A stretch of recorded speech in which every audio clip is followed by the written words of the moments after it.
বাবার কাছে ভালো থেকো। আবার পূজার আগে আবার আমার সোনা রে, আমার সোনা কই, আমার বাবা কই, আমার সোনা কই, আমার ছেড়ে চলে যাচ্ছ বাবা। আবার আবার বাবা আমার কাছে আমি করি। অনেক দিন ঘোরাঘুরির পর এখন ফাইনালি বাড়ি চলে যাচ্ছি। 12-13 দিন থেকেছি। আর কালকে গুল্লুর 2.5 মাসের ভ্যাকসিন আছে, তো আজকে চলে যেতে হবে। আর কালকে আবার রথযাত্রাও আছে, তো সব মিলে খুব ভালোই কাটালাম। প্রায় 1.5 বছর পরে আমি বাড়ি গেলাম। আর গুল্লু দিদুন আর দাদুকে সঙ্গে করে নিয়ে যাচ্ছে। আজকের ওয়েদারটা খুব সুন্দর আছে। আমি যতদিন বাড়ি গেছি প্রত্যেকটা দিন বৃষ্টি পেয়েছি। কালকে থেকে দেখলাম একটু রোদ উঠেছে। গুল্লু তো উঠেই ঘুমাচ্ছিল, তারপরে একটুখানি এসে ওর ঘুম ভেঙেও গেছে, মানে বারাসাতের আগেও ঘুম ভেঙে গেছে।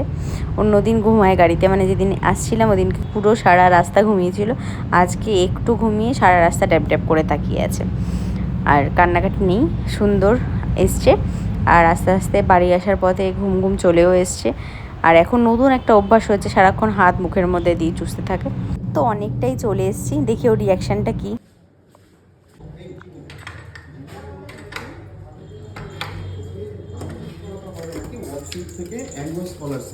ওকে ধরো, ওকে চিকুকে ধরো, চিকুকে ধরো, চিকুকে ধরো।